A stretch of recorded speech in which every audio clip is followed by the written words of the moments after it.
In this JK Adventure video, we'll be showing you how to install Teraflex's Speedbumps. If you have an automatic transmission, drop your skid plate with an 18mm socket wrench. Then jack up your JK and place it safely on jack stands. Remove your tires, lower your front axle, then remove your track bar bolt with a 21mm socket. Next, unbolt both bottom sway bar links, followed by both bottom shock mounts. Now we're ready to remove both front springs, bump stops, and any spacers you have on the top of the spring perch.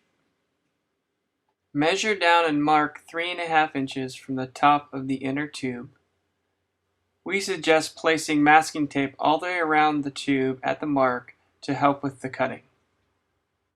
Now take a sawzall or cutting wheel on a grinder and cut all the way through the inner tube on your mark.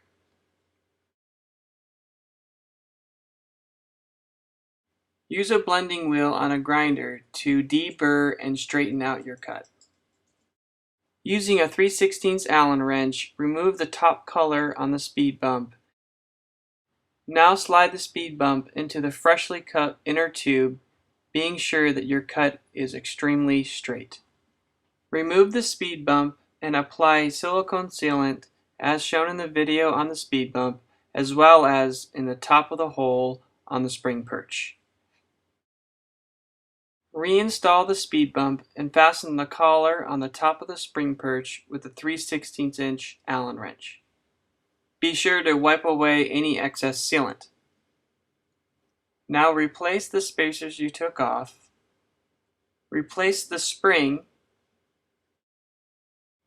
And after repeating this process on the other side, jack your vehicle back up. Resecure the bottom shock mounts to 56 foot-pounds and also the front sway bar disconnects to 75 foot-pounds.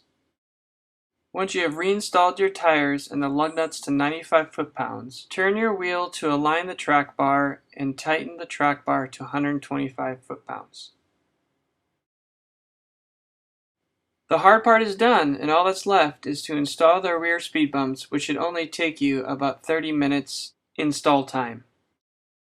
To install the rear speed bumps, remove the bolts out of the existing lower bump stops. Replace the bump stops with your new Teraflex speed bumps and replace the 2 bolts on either side. The extra plate showing on the rear speed bump should be facing toward the rear of the Jeep.